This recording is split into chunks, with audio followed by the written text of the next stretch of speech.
Hello दोस्तों। तो हमारी आज की कहानी है विदेशी बहू ने कैसे लगाई अपनी सास की अकल ठिकाने।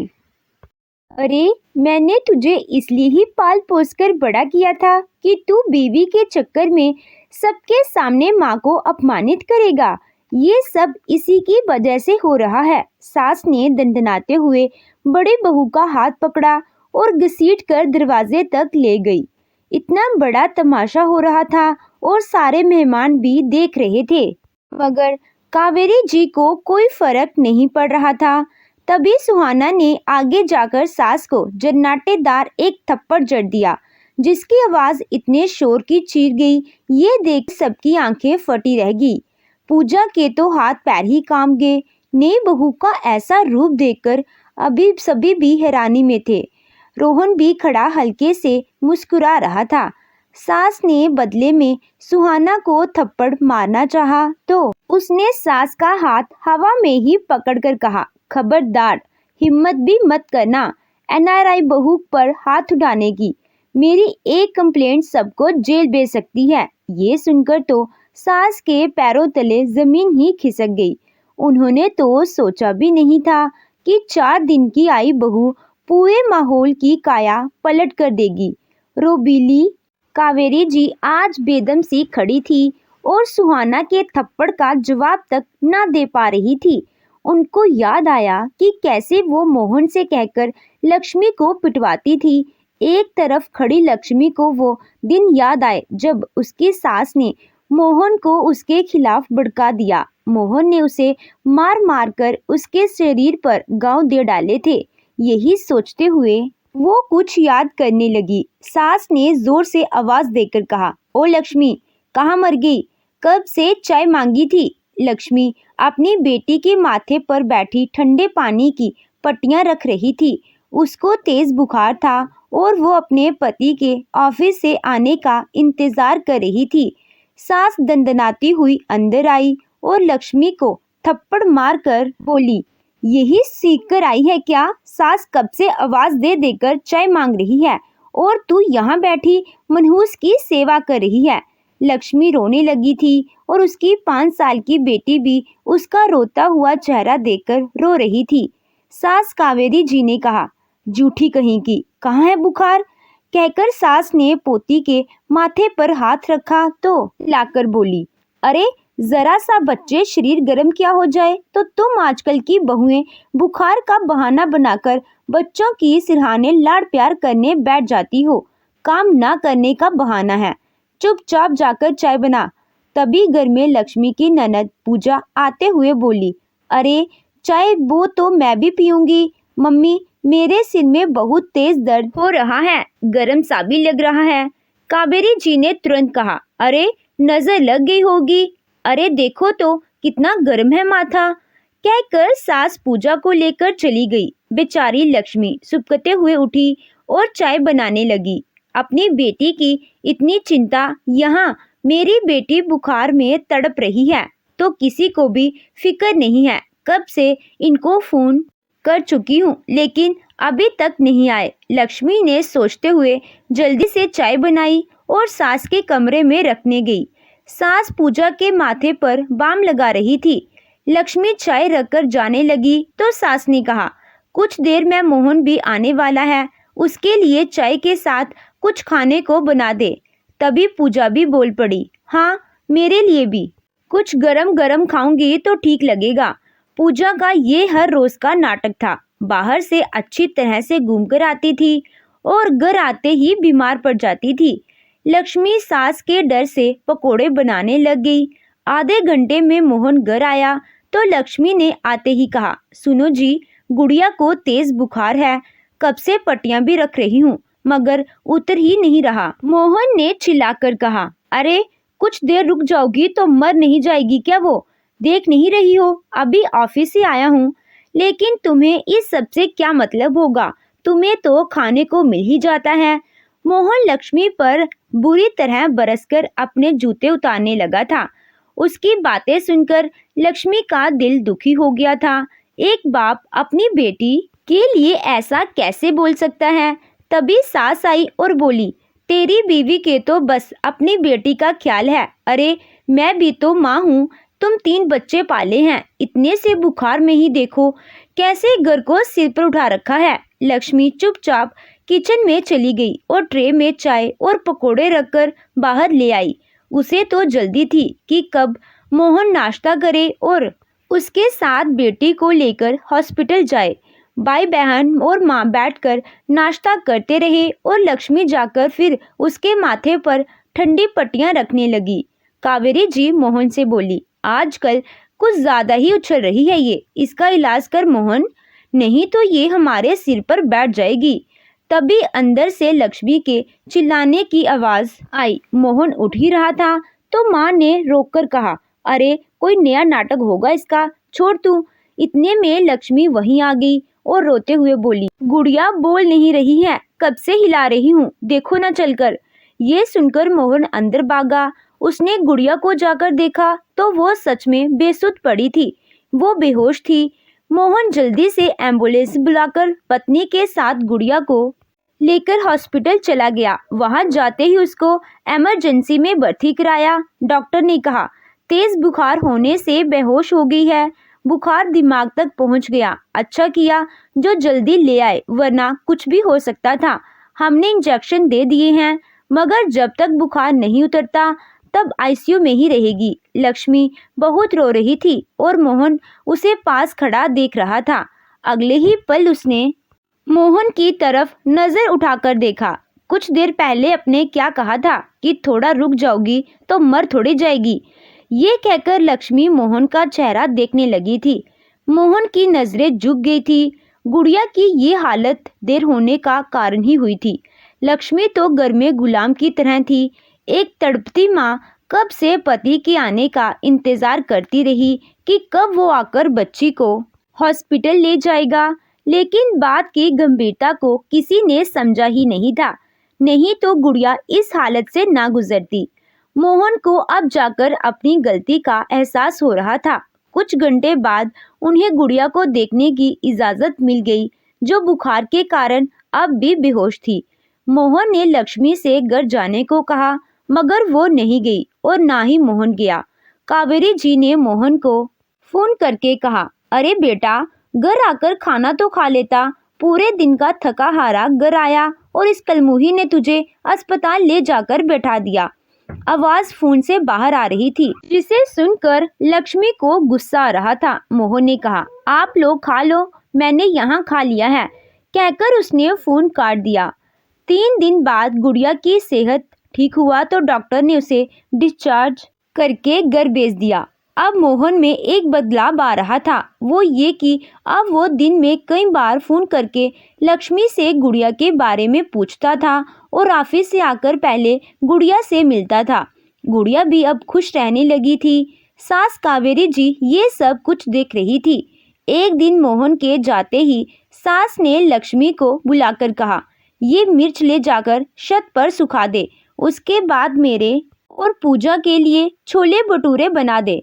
पूजा भी छोले भटूरे का नाम सुनकर कहने लगी, अरे वाह, छोले भटूरे मुझे भी खाने हैं, और सुनो, बढ़िया तीखे बनाना।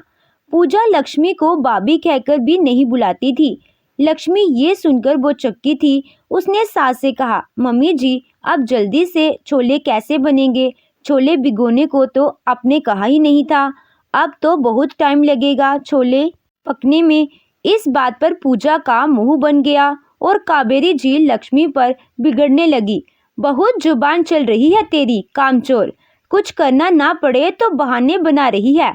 आजकल मोहन को भी बस में कर रखा है। जो लड़का पहले ऑफिस से आते ही अपनी माँ से मिलता था, वो आज कमरे में घुस जाता है। लक्ष्मी सास की बातें सुनकर हैरान थी। वो जवाब तो देना चाहती थी, मगर कुछ कहती तो हर दिन की तरह सास हाथ उठाने से नहीं चूकती। लक्ष्मी को चुप खड़े रहकर पूजा ने कहा, मम्मी देखो तो कैसे बोली बनकर खड़ी है ये। सास ने लक्ष्मी का हाथ पकड़कर पीछे मरोड़ दिया। जैसा कहा है वैसा कर, वरना तेरी जुबान ले लूंगी। लक्ष्मी दर्द से करा रही थी और पूजा ने भी उसको नहीं छुड़ाया। तभी घर का लैंडलाइन फोन बजने लगा। सास ने लक्ष्मी को अंदर जाने का इशारा किया और खुद फोन उठा लिया। कावेरी जी के छोटे बेटे रोहन का फोन था। वो खुश होते हुए बोली, अरे बेटा कब आ रहा है? रोहन ने बताया कि अब वो वापस इंडिया आ रहा है, उसने शादी कर ली है। ये सुनकर पूजा खुश होकर बोली, वाह माँ, आपका तो खर्चा बच गया, बाई ने फ्री में ही शादी कर ली। कावेरी जी ने कहा, खर्चा नहीं बचा, दहेज मारा गया। पहले ने अनाज से शादी कर ली थी और अब ये भी मर्जी से ब्याह कर ला रहा है। पूजा तपाक से बोली, मम्मी लेकिन मोहन भैया का रिश्ता तो आपने ही ढूंढा था। कावेरी जी बोली, मुझे क्या पता था कि इसके चाचा चाची अपना बोझ उतार कर हमारे सिर पर डाल रहे हैं। मैंने तो इसलिए हामी भर दी थी कि ये मायके बार बार नहीं जाएगी और दहेज देने को तो उन्होंने कहा था, लेकिन बाद में मुकर गए। कितनी मुश्किल से जब बारात रोकने की धमकी दी थी मैंने तो 1 लाख रुपए कैश दिया, वरना तो वो भी मारा जाता। मेरा मन तो आया था कि बारात लौटा लूं, लेकिन आजकल की बहुओं के आते तो हमारे सिर पर नाचती, बस यही लालच किया था। लेकिन अब देख रही हूँ कि इसने मोहन को जाने क्या खिला दिया है। उस मनहूस छुटकी के साथ ही बैठा रहता है। अरे पोता होता तो अच्छा भी लगता। पूजा ने कहा, मम्मी बात तो सही है, सब पूछते हैं तू, मैं भी कुछ बता नहीं पाती। दूसरों की बहुओं के लड़के पैदा हो गए, मगर इसने तो हमारा सिर ही झुका दिया। दोनों ऐसे ही बातें कर रही थी और ये सब सुनकर लक्ष्मी का कलेजा फटने को आ रहा था। कोई और लड़की होती तो मायके जाकर पिता से सब कुछ कहती, मगर वो किससे कहती? उसका तो कोई था ही नहीं। शादी के बाद चाचा चाची ने भी किनारा कर लिया था। सास ने ये बात मोहन को ऑफिस से आते ही बताई तो मोहन खुश होकर बोला, मम्मी तो फिर पार्टी रखते हैं, आखिर शादी हुई है तो पार्टी तो देनी ही चाहिए। पूजा ने कहा, मैं तो बड़े मजे से सबको अपनी विदेशी भाभी दिखाऊंगी। सास भी हंस रही थी और लक्ष्मी पूजा का चेहरा देखकर सोच रही थी कि मेरे गांव से होने के कारण इन सबको मेरे साथ शर्म आती है, और अब देखो विदेशी बहू के लिए कितने खुश हो रहे हैं। 2 दिन बाद रोहन घर आया और दरवाजे पर उसका जोरदार स्वागत हुआ। सुहाना भारतीय मूल की विदेशी लड़की थी। उसके माता पिता विदेश जाकर बस गए थे, मगर उसे भारतीय पसंद थे। इसी कारण उसने रोहन से शादी की और इंडिया आ गई। पूजा उसे ऊपर से नीचे तक देख रही थी। उसके सुनहरे बालों से लेकर उसके महंगे सैंडल तक हर एक चीज पर पूजा की नजर थी। सुहाना बेहद खूबसूरत थी, जो सबको अपनी ओर खींच रही थी। उसका सबसे परिचय कराया गया, लेकिन लक्ष्मी से नहीं करवाया गया। लक्ष्मी वहीं खड़ी देख रही थी। उसे तो आवाज दे देकर सारे काम करवाए जा रहे थे। कभी आरती की थाली लाती, कभी मिठाई का डब्बा, कभी फूल निकाल कर लाती, तो कभी सबके लिए चाय नाश्ते का इंतजाम। इन सब में ही लगी थी। सुहाना उसके बारे में पूछना चाहती थी, मगर हर बार रुक जाती। जब सुहाना से कहा गया कि थोड़ा आराम कर ले, तो सास ने कहा, लक्ष्मी इसका बहू का कमरा तो ठीक है ना, जाकर देखो कोई कमी तो नहीं। लक्ष्मी सुहाना के कमरे की तरफ चल दी। पूजा बोली, चलिए भाभी आपके कमरे में चलते हैं, वहाँ आप आराम कीजिए, कई घंटे की फ्लाइट से आई हैं, थकी भी होंगी। रोहन भी मोहन से बात करता छोड़कर सुहाना कमरे की तरफ चली गई। वहाँ लक्ष्मी फूलदान में फूल सही कर रही थी। पूजा ने कहा, ये है आपका बेड, अब आप आराम कीजिए, किसी चीज़ की ज़रूरत हो तो इनसे कह दीजिएगा। उसने लक्ष्मी की तरफ इशारा किया था। सुहाना ने तभी कहा, अभी तक इनसे किसी ने मेरा इंट्रोडक्शन नहीं करवाया, कौन है ये? पूजा लक्ष्मी को बाहर जाने का इशारा करने लगी। लक्ष्मी को बाहर जाना पड़ा। तभी पूजा ने कहा, ये क्या है ना भाभी, मोहन भैया की वाइफ हैं, ये पढ़ी लिखी नहीं है, बस घरेलू काम कर लेती हैं, ज़्यादा बात भी नहीं करती हैं, तमीज़ तो इनको बिल्कुल नहीं है। इनसे आप सिर्फ काम का रिश्ता रखिएगा, वरना आपका ही फायदा उठाने लग जाएगी। बाहर ही खड़ी लक्ष्मी ने सब सुन लिया था और ये सुनकर उसका मन रो पड़ा। ऐसा तिरस्कार, आखिर उसने ऐसा क्या किया था? क्या पूरे दिन सारे घर के काम करने के बाद वो थोड़ी इज्जत की भी हकदार नहीं है। वो किचन में चली गई थी, मगर सुहाना ने उसे बाहर खड़े सुनते हुए देख लिया था। लक्ष्मी के आंसू उससे छुपे नहीं थे। पूजा के शब्द उसके दिल में भी चुभे थे, मगर वो पहले सारी परिस्थिति को समझ लेना चाहती थी। अभी से आए हुए कुछ घंटे ही तो हुए थे। एक हफ्ते बाद घर में पार्टी रखी गई थी और सारे मेहमानों को निमंत्रण देने का काम मोहन ने संभाला लिया था। सुहाना को लक्ष्मी की बेटी बहुत प्यारी लगी। वो इसे अपने कमरे में बुलाती और विदेशी चॉकलेट खाने को देती, मगर सुहाना के जाते ही इससे वो चॉकलेट पूजा छीनकर कहती, औकात देखी है अपनी, बड़ी आई विदेशी चॉकलेट खाने वाली।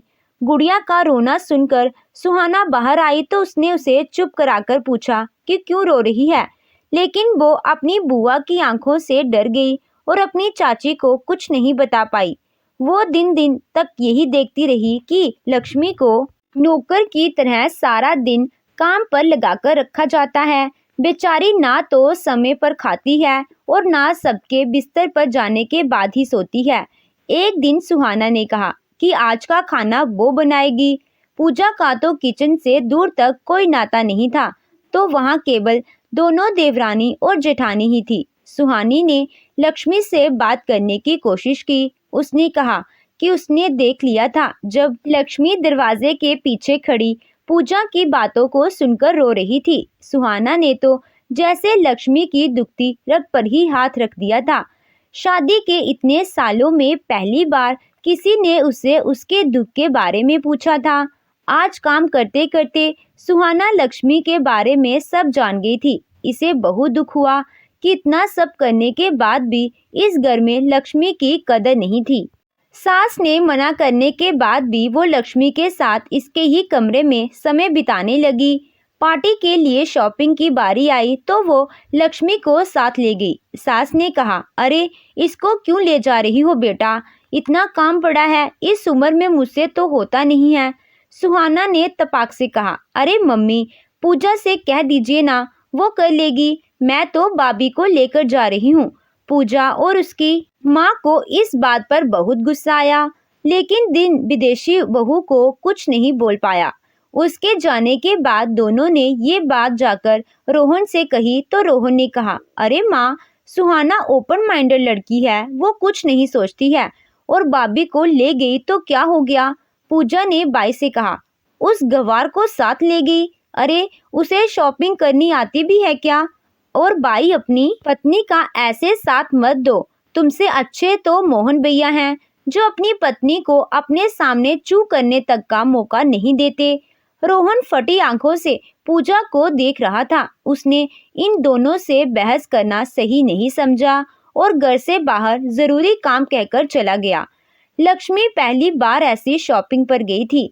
सुहाना ने उसे मॉल ले जाकर काफी चीजें खिलाई और गुड़िया को भी ढेर सारी चीजें दिलवाई। उसने पार्टी के लिए लक्ष्मी को एक ड्रेस लेने को कहा तो उसने कहा, अरे नहीं सुहाना, बस घर चलो, नहीं तो मम्मी जी गुस्सा करेंगी और ड्रेस नहीं चाहिए मुझे, कोई साड़ी ही पहन लूंगी, इनमें तो मुझे अजीब ही लगेगा। सुहाना ने हंसकर कहा, कोई नाराज नहीं होगा और बिना ड्रेस लिए हम घर नहीं जाएंगे।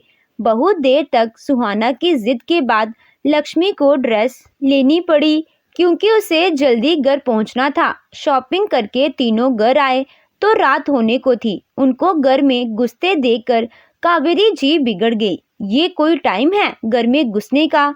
अरे ये तो नहीं है, तुम्हें तो पता है ना घर में कितने काम होते हैं। तुम तो जल्दी आ सकती थी, बेफिक्री से घूम कर आ रही हो, घर की कोई चिंता ही नहीं है। सास ने सब कुछ लक्ष्मी को कहा और लक्ष्मी सिर झुकाकर खड़ी रही। सुहाना लक्ष्मी का उदास चेहरा देखकर बोली, अरे मम्मी जी, इतना बड़ा दिन है मेरी जिंदगी का, टाइम तो लगना ही था, और आप भाभी पर क्यों बिगड़ रही हैं? इनको तो मैं लेकर गई थी और देर हो मेरे ही कारण हुई है। इन्होंने तो घर जल्दी चलने को कहा था। बहू का जवाब सुनकर सास को मन ही मन बहुत गुस्सा आया, लेकिन वो सुहाना के सामने कुछ ना बोल सकी। पार्टी के दिन सुहाना ने पार्लर जाने से पहले काम में जुटी लक्ष्मी से कहा, भाभी अगर ऐसे ही काम में लगी रही आपको तो रेडी होने का टाइम नहीं मिलेगा। आप मेरे साथ पार्लर चलिए, वहाँ बस जाकर बैठ जाना, सब काम वो लोग कर देंगे, सबकी पेमेंट मैं करूँगी, बस आप चलिए। लक्ष्मी ने कहा, अरे नहीं सुहाना, मैं तो ऐसे ही तैयार हो जाऊंगी, आज तो तुम्हारा दिन है, तुम ही पार्लर जाओ, मैं जाकर क्या करूँगी। सुहाना उससे चलने की जिद करती रही और लक्ष्मी मना करती रही। उसे पता था कि अगर वो चली गई तो कितना बड़ा बवाल होगा। तभी वहाँ मोहन भी आ गया तो सुहाना ने कहा, भैया देखिए ना, भाभी मेरे साथ पार्लर जाने से मना कर रही हैं और मुझे यहाँ के पार्लर का पता नहीं है। क्या अच्छा लग रहा है क्या? नहीं, अगर ये साथ चली तो कम से कम बता तो देगी और फिर ये वहीं रेडी भी हो जाएंगी, इनका भी समय बच जाएगा। मोहन ने कहा, अरे चली जाओ जब वो इतना कह रही है। मोहन को सुहाना की बात रखते देखकर लक्ष्मी हैरान थी। लक्ष्मी जाने लगी तो सुहाना ने कहा, अरे अपनी वही ड्रेस तो ले लीजिए।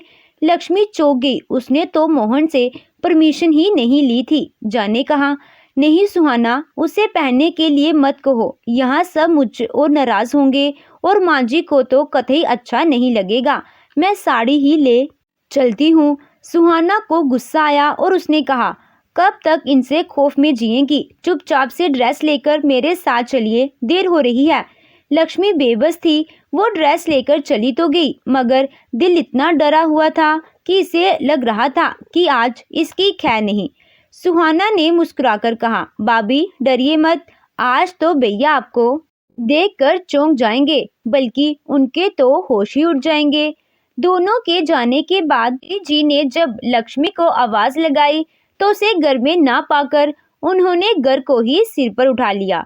मोहन ने कहा, अरे माँ, वो सुहाना के साथ है। सुहाना को अकेले जाना अजीब लग रहा था, तुझको मदद के लिए ले गई। पूजा ये सुनकर जोर से बोली, लो अब इस घर में हमको तो कोई पूछता ही नहीं है, हर बार मैं इस गवार को पूछा जा रहा है। देखो ये गवार भी कैसे चली गई, इस पर भी क्या विदेशी बनने का भूत चढ़ा है। मोहन ये सुनकर चुपचाप डेकोरेशन के काम में लग गया। सास से पूजा ने कहा, मम्मी अब तो आप अपने ही घर में गुलाम बनने की तैयारी कर लो। दोनों बहुएं कुछ सांठगांठ कर रही हैं। मेहमान आने लगे थे और सुहाना अब तक नहीं आई थी। रोहन ने उसे फोन किया, सुहाना कहाँ रह गई यार, इधर भाभी को ना देखकर माँ का मुंह फूला जा रहा है। सुहाना ने कहा, अरे 5 मिनट में आ रही हैं। रोहन और उसका भाई इन दोनों का इंतजार कर रहे थे और उधर कावेरी जी पूजा से कह रही थी, रोहन कुछ दिन बाद वापस चला जाएगा, इसके जाने के बाद खबर लेती हूँ इस लक्ष्मी की, इसके पर काट कर ना फेंके तो मेरा नाम भी कावेरी नहीं। पूजा ने कहा, मम्मी फिलहाल इनको आने तो दो, सारे मेहमान बार बार पूछ रहे हैं। रोहन ने मुझसे कितना सारा काम करवाकर मुझे थका दिया है, अगर इसके पास डॉलर ना होते तो मैं भी एक ना सुनती इसकी। दोनों मुंह बनाकर खड़ी थी। तभी रोहन को सुहाना को फोन आया तो रोहन ने म्यूजिक ऑन करवाया और दरवाजे पर सास भी उसके स्वागत के लिए खड़ी हो गई। स्टेज तक फूलों का रास्ता बनाया गया था। सुहाना जैसे ही कार से उतरकर दरवाजे पर आई तो सारे मेहमान फूल बरसाने लगे। कावेरी जी अपनी देशी बहू की आरती उतारने लगी और सभी मेहमानों के सामने घमंड से तनकर खड़ी रही। पूजा ने कहा, वाह भाभी, आप तो परी जैसी लग रही हो, लेकिन वो कहाँ है जिससे आप मदद के लिए लेकर गई थी? सुहाना ने कहा, वो देखो, वो गुड़िया के साथ आ रही है। पूजा ने बिना देखे ही कहा, अच्छा हुआ जो साथ नहीं लाई, वरना उस गवार के साथ आपकी एंट्री के सारे फोटो ही खराब हो जाते। लक्ष्मी जैसे ही पास आई तो सुहाना ने इशारा किया। पूजा ने जैसे ही इसे देखा तो उसकी आंखें फटी रह गई। उसके साथ मोहन और उसकी माँ का मुंह भी लक्ष्मी को देखते ही खुला का खुला रह गया। सारे मेहमान लक्ष्मी को देखकर मुस्कुरा उठे। एक ने कहा, वाह भाई, आज तो लक्ष्मी पहचान में ही नहीं आ रही है, देवरानी जेठानी दोनों ही दुल्हन लग रही हैं। मोहन ये सुनकर हल्के से मुस्कुराया था। सास कावेरी जी का दिल लक्ष्मी को देखकर जल भुन उठा था। उसके दिल में गुस्से का ज्वालामुखी दकने लगा। पूजा ने आकर कान में कहा, मम्मी देख रही हो, ये आपकी बड़ी बहू कैसे ड्रेस पहनकर बेशर्मों की तरह आई है। अरे, सारे मोहल्ले को बातें बनाने का मौका दे दिया है। ये तो विदेशी है, इनको कोई फर्क नहीं पड़ता और कुछ दिन बाद चली भी जाएंगी। मगर ये तो समझदार है, इसको नहीं पता कि इसको हद में रहना चाहिए। सास का कलेजा जल रहा था। उधर सुहाना तो सबकी तारीफें सुनकर खुश थी और लक्ष्मी से कहने लगी, देखा भाभी, कैसे सबकी आंखें खुली रह गई आपको देखकर। लगता ही नहीं कि शादी को इतने साल हो गए हैं। मैं तो कहती हूँ कि आप भैया से दोबारा शादी कर लीजिए। लक्ष्मी ने मोहन की तरफ देखा तो मोहन भी मुस्कुरा दिया। यह देखकर लक्ष्मी शर्मा गई, लेकिन अगले ही पल एक जोरदार थप्पड़ से वातावरण गूंज उठा। सास कावेरी जी ने फिर से सबके सामने आज लक्ष्मी के गाल पर थप्पड़ जड़ दिया था। घर में मौजूद सभी मेहमान चेहरे पर गद खड़े लक्ष्मी को देख रहे थे। खुद को सबके सामने इस तरह अपमानित होते देख लक्ष्मी की आंखों से जर आंसू बहने लगे। पूजा ने आकर कहा, मम्मी सही किया, बहू ढूंढ रही थी, ये विदेशी बनने चली थी। सास ने कहा, मैं ये सब होने नहीं दूंगी। कौवा कभी हंस नहीं बन सकता। बड़ी आई मॉडर्न बनने वाली।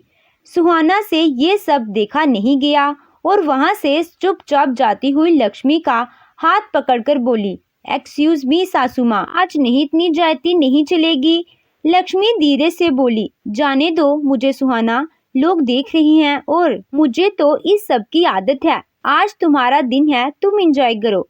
लेकिन सुहाना ने लक्ष्मी का हाथ और भी कसकर पकड़ लिया और बोली, भाभी नहीं, अब बोलने का वक्त आ गया है। ये कहकर उसने उसे सास के सामने खड़ा किया और आंखों में आंखें डालकर बोली, सासू माँ जी माफी मांगिए इनसे। सारे मेहमान सुहाना को देख रहे थे। हर तरफ कानाफूसी होने लगी थी। सुहाना के इतना कहते ही सुहाना की सास की त्योरियां चढ़ गई और तुनकते हुए बोली, रोहन इसको समझा ले, ये विदेश में पली बड़ी है, यहाँ के तौर तरीके नहीं जानती। सुहाना जोर से चिल्लाई, खबरदार, जो आज एक शब्द भी बोला तो, वरना मैं सारे रिश्ते की मर्यादा लांघ जाऊंगी। शर्म नहीं आती एक औरत होकर दूसरी औरत के साथ ऐसा व्यवहार करवाते हुए। ने बहू के ऐसे व्यवहार को देखकर सभी लोग हैरत से उसको देखने लगे थे। ये सुनकर कावेरी जी चारों ओर देखने लगी। आज तक लक्ष्मी चुप रही, मगर आज उन्हें मुंह तोड़ जवाब देने वाला मिल गया था। मोहन ने आकर वक्त की नजाकत को देखते हुए कहा, सुहाना इसको जाने दो, ये बातें बाद में कर लेंगे, पहले पार्टी खत्म हो जाने दो। सुनैना गुस्से में बोली, भैया एक तो अपने भाभी का कभी साथ नहीं दिया, कभी उनकी उम्मीद पर खरे नहीं उतरे, उस और आज अपनी माँ का साथ दे रही हैं। जब इन्होंने सबके सामने थप्पड़ मारा है तो फिर सबके सामने माफी मांगने क्यों नहीं। सास सुहाना के इस व्यवहार से तिलमिला गई थी। ऊपर से पूजा ने कहा, देखा मम्मी, मैंने जो कहा था वो सच होने जा रहा है। ये तो आपको किसी आश्रम में पहुंचाकर ही दम लेगी। उसकी बात सुनकर कावेरी जी सब मेहमानों से बोली, आप लोग अपने अपने घर जाएं। तो सुहाना बोली, नहीं, यह लोग आज तब तक नहीं जाएंगे जब तक आप भाभी से माफी नहीं मांगेंगी। इनको भी तो पता चले कि पत्नी को सबके सामने अपमानित करने वालों की जब खुद की इज्जत पर आती है तो कैसा महसूस होता है। सभी मेहमानों के बढ़ते कदम वहीं रुक गए। कावेरी जी ने कहा, अभी इसको घर से बाहर फेंकती हूँ, सारा तमाशा इसके कारण ही हुआ। ये कहकर कावेरी जी लक्ष्मी का हाथ खींचने लगी। सुहाना ने जोर से कहा, भैया आपकी पत्नी की भरी सभा में इतनी बेइज्जती हो रही है, क्या अब भी आप नहीं बोलेंगे। मोहन जी खड़ा सब देख रहा था। वो थोड़ा आगे आया और बोला, माँ ये क्या कर रही हो, छोड़ दो इसको। लक्ष्मी कमरे में जाओ। सास ने कहा, बन गया ना जोरू का गुलाम, इसके लिए ही तो पाला था मैंने तुझे कि तू बीवी के चक्कर में सबके सामने माँ को अपमानित करेगा।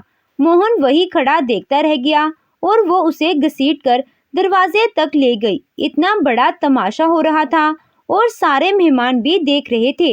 मगर काबरी जी को कोई फर्क नहीं पड़ रहा था। तभी सुहाना ने आगे जाकर सास को झन्नाटेदार एक थप्पड़ जड़ दिया, जिसकी आवाज इतने शोर को चीर गई। ये देखकर सबकी आंखें फटी रह गई। पूजा के तो हाथ पैर ही कांप गए। नई बहू का ऐसा रूप देखकर अभी भी हैरानी में थे। रोहन भी खड़ा हल्के से मुस्कुरा रहा था। सास ने बदले में सुहाना को थप्पड़ मारना चाहा तो उसने सास का हाथ हवा में ही पकड़ लिया। हाँ, खबरदार, हिम्मत भी मत करना एनआरआई बहू पर हाथ उठाने की। मेरी एक कंप्लेंट सबको जेल भेज सकती है। ये सुनकर तो सास के पैरों तले जमीन ही खिसक गई। उन्होंने तो सोचा भी नहीं था कि 4 दिन की आई बहू पूरे माहौल की काया पलट कर देगी। रोबीली कावेरी जी आज बेदम सी खड़ी थी और सुहाना के थप्पड़ का जवाब तक ना दे पा रही थी। उनको याद आया कि कैसे वो मोहन से कहकर लक्ष्मी को पिटवाती थी। एक तरफ खड़ी लक्ष्मी को वो दिन याद आए जब उसकी सास ने मोहन को उसके खिलाफ भड़का दिया। मोहन ने उसे मार मार कर उसके शरीर पर घाव दे डाले थे। लक्ष्मी ने अपने कानों से सुना था, मोहन ये इसी लायक है, अनपढ़ गवार है। बिल्कुल जाने किस घड़ी में इसको तेरे लिए मैंने पसंद कर लिया था। माँ की इन बातों ने कभी लक्ष्मी और मोहन के बीच की दूरियों को खत्म ही ना होने दिया था। मोहन लक्ष्मी के पास कभी बैठता ही नहीं था, ना ही कभी उसके सुख दुख की पूछता था। आज ये पहली बार था जब उसने लक्ष्मी को बचाने की कोशिश की थी। एक बार लक्ष्मी से नमक ज्यादा हो गया था तो सास ने कहा था, लगता है मोहन आजकल तूने इसकी नकेल कसनी बंद कर दी है, तभी तो कभी लगाने में नमक ज्यादा कर देती है। आज तो मेरे कपड़े ही भीगे पड़े हैं जो इसने धोए ही नहीं। अपनी सास की यह बात सुनते ही लक्ष्मी एकदम उठकर खड़ी हो गई और डर के मारे कांपने लगी थी। तब भी बुखार में तड़पती लक्ष्मी को मोहन ने मार मार कर अधमरा कर दिया था। आज सारी सभा ने ये तमाशा देखा। पूजा ने कहा, मम्मी चलो हम कहीं और चलते हैं, ये घर तो इन महारानियों का हो गया है। उसने सोचा था कि ये सुनकर दोनों भाई रोकेंगे, मगर किसी ने नहीं रोका तो सास ने रोते हुए छाती पीटकर कहा, जाने किस घड़ी में इस अलमुहियों को ब्याह कर लाई थी। ये कहकर वो लक्ष्मी की ओर उसे मारने दौड़ पड़ी। सुहाना और रोहन ने जाकर उन्हें पकड़ लिया। सुहाना ने चीखकर कहा, भाभी आप अपना स्टैंड लेती क्यों नहीं हैं? कब तक यूं ही पीटती रहेंगी? लक्ष्मी सुहाना को ध्यान से देख रही थी और फिर उसने मोहन की तरफ देखा। सुहाना ने कहा, भैया की तरफ मत देखिए, वो आपका साथ दे ही नहीं रहे हैं, आप अपना स्टैंड खुद लीजिए। लक्ष्मी ने एक लंबी सांस लेकर कहा, बहुत हुआ माँ जी, आप और पूजा यहीं रहिए, मैं ही जा रही हूँ, मगर अब बर्दाश्त नहीं करूँगी। सुहाना लक्ष्मी को गुस्से से देखने लगी, लेकिन अगले ही पल कुछ ऐसा हुआ जिसने सबको हैरत में डाल दिया। लक्ष्मी जैसे ही गुड़िया का हाथ पकड़कर दरवाजे तक पहुंची तो पीछे से आवाज आई, रुक जाओ, तुम कहीं नहीं जाओगी लक्ष्मी, मैं अपनी पत्नी और बच्ची के भी नहीं रह सकता और अब मैं घर में तुम्हारे साथ ये सब बर्दाश्त भी नहीं कर सकता। इस बात ने सुहाना के चेहरे पर मुस्कान ला दी, लेकिन सास का दिमाग फटने को हो गया। सास ने तुरंत कहा, जा तू भी रोहन की तरह अपनी बीवी के पल्लू में छुप जा। खबरदार, मोहन ने घूरते हुए कहा, बस माँ, अब अगर एक और बार भी आपने ऐसा किया तो मैं पुलिस को बुलाऊंगा। खबरदार, जो अब आपने लक्ष्मी पर हाथ उठाने की कोशिश भी की तो मुझसे बुरा कोई नहीं होगा। लक्ष्मी आंखों में आंसू भरे अपने पति मोहन को एकटक देखे जा रही थी, जिससे उनकी आंखों में दुख के साथ साथ खुशी के आंसू भी छलक आए थे और मन ही मन वह भगवान को धन्यवाद दे रही थी कि चलो इतने सालों बाद ही मगर मोहन उसके पक्ष में बोला तो सही। उसे रोते देखकर मोहन उसके करीब आया और उसके कंधे पर हाथ रखकर बोला, धन्यवाद सुहाना, जो आज तुमने मेरी आंखें खोल दी और मुझसे बोलने को साहस भर दिया। मैं खुद अपनी पत्नी को दुख देता आया हूँ, मगर कुछ दिनों से सब गलत लग रहा था, मगर बोल नहीं पा रहा था। रोहन ने तुरंत कहा, कोई बात नहीं भैया, देर आए दुरुस्त आए। ये कहकर उसने ताली बजाई तो वहां खड़े लोगों ने भी ताली बजाई। कावेरी और पूजा ये सब देखकर जल बुनकर राख हो रही थी, मगर अब सुहाना की धमकी के कारण वो कुछ नहीं कर सकती थी। तभी मोहन ने कहा, पूजा तुम तो जा रही थी ना माँ को लेकर, रुक क्यों गई? जाओ ना। पूजा के कदम हिलने को तैयार ना हुए, क्योंकि वो तो अपने भाइयों को अपने आंसू दिखाकर उनका फायदा उठाना चाहती थी। उसे लगा था इसके बाद भाई रोकेंगे और मोहन फिर से लक्ष्मी को दुत्कार लगाएगा, लेकिन इतने और भी पूजा ने पैंतरा खेल ही दिया। भाई अब या तो लक्ष्मी इस घर में रहेगी या हम, तुम फैसला कर लो। ये बात सुनकर सास ने भी त्योरी चढ़ाकर बेटे और बहुओं की तरफ देखा, मगर तभी मोहन ने कहा, पूजा तुझे कहीं जाने की जरूरत नहीं। इस बात पर पूजा को लगा कि इसकी बात मान ली गई है, लेकिन रोहन ने कहा, हाँ तू कहीं नहीं बल्कि ससुराल जाएगी और माँ को गांव भेज देते हैं, क्योंकि जैसे इनके विचार हैं उनके साथ तो शहर में रहना मुश्किल है। अब तू बात की क्या करना है, और ये सारे पैंतरे यही खेलेगी कि कुछ ससुराल के लिए भी बचाएगी? कहकर रोहन हंस दिया तो सुहाना ने कहा, अरे रोहन प्लीज इसको ऐसी एडवाइस मत ही दो। ये पैंतरे ससुराल में खेलेगी तो निकाल दी जाएगी, फिर हमारे पास ही आएगी। पूजा की आंखों नीचे हो गई थी, वो अपनी माँ का मुंह देखने लगी थी। मोहन ने तुरंत ही गांव के लिए दोनों की ट्रेन बुक कर दी। दोनों बेबस खड़ी रही। अगले दिन मोहन और रोहन ने उनका बैग पैक करके कहा, चलिए ट्रेन का टाइम हो गया है, आपको छोड़ाते हैं। अब दोनों माफी मांगना चाहती थी, मगर किस मुंह से माफी मांगती? रोहन ने जाते हुए माँ की तरफ देखा तक नहीं। छोड़कर आने के बाद मोहन ने कहा, घर की शांति के लिए इनका जाना ही ठीक था। उसने लक्ष्मी से माफी मांगी और कहा, अब मैं तुम्हारा साथ कभी नहीं छोड़ूंगा। तो दोस्तों, आपको ये कहानी कैसी लगी कमेंट कर जरूर बताइएगा। कहानी अच्छी लगी हो तो वीडियो को लाइक कीजिएगा। चैनल पे नए हो तो चैनल को सब्सक्राइब कीजिएगा। Thank you.